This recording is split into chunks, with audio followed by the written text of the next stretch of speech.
In case you were wondering, this is the most blatant form of crime I have ever seen. So I don't know if you've ever looked into any of these insurance companies like Allianz Variable Insurance Products Trust, AZL Midcap Index Fund Class 2. Yeah, I've been going through these one at a time, all of these holdings that they have for GameStop, as far as insurance companies. And I looked into this one first and foremost, Allianz Variable. So as far as GME, we come to GME and we see that they have about 30, we have 30% ownership in GameStop from institutions, right?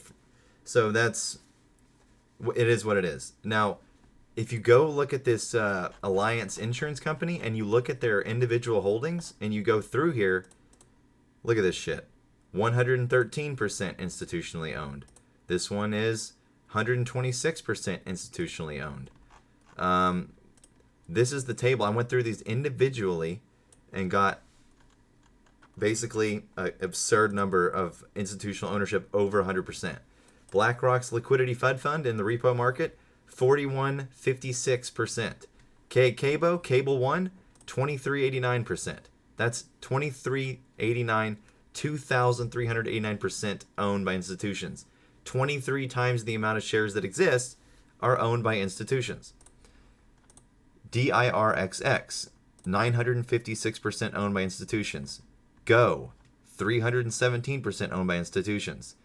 BJ's, who doesn't love BJ's? 142% owned by institutions.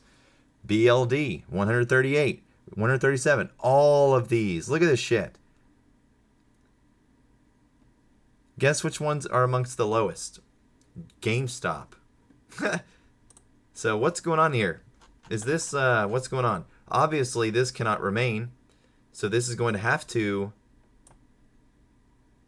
get underneath 100, because what did we see last year with GameStop? It was over 200% institutional ownership, right? And then all of a sudden, it magically disappeared in February. So what are they doing? That's the question. What doing? That's Gary. Explain this, please. Please explain this. I will wait patiently.